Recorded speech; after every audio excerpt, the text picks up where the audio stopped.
I think a lot of people get nervous about the idea of having this like kind of foundational emotional or affective experience.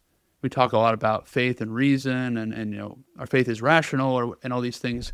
And so I understand that hesitancy because it sounds like, I'm kind of built on rock here and these are all solid truths and biblical truths and church teaching and that's all confident and that's all solid and it's not subjective or just about my feelings. And so the idea of like having this encounter where that kind of changes everything, some people might think or worry that we're being taken off of the sure foundation of the truth and put on this like shaky foundation of personal experience. But I would just say when it comes to identity, the areas of wounds, the areas of self-loathing or a negative self-image, self-hatred, self-condemnation, shame, I would say that those things are all built on emotional experiences. They're built on being hurt. They're built on being offended. They're built on genuine hurts, but especially the emotional weight and the interpretation that accompanied it. So oftentimes there's really important foundational experiences, positive and negative, from our very early life, even before we remember anything.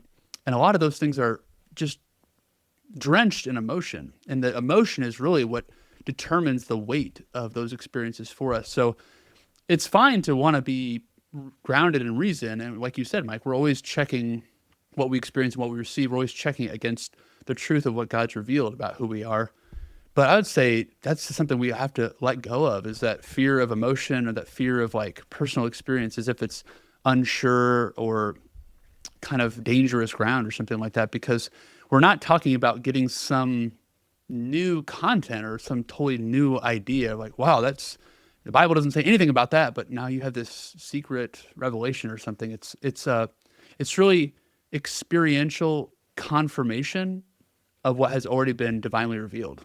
It's something that you already say you believe, that you already say you believe about yourself, that you believe about God's love for you.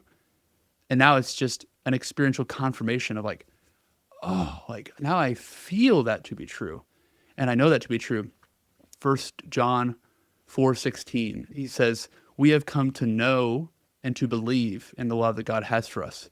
Sometimes we only have one of those, or only have the believe part. We have come to believe in God's love for us, but I think the word know has so much weight there. We have come to know and to believe in God's love for us. Like you could know it from personal experience and to have felt it, to have experienced it, not just to recite or parrot back the right answer or quote the scripture verse.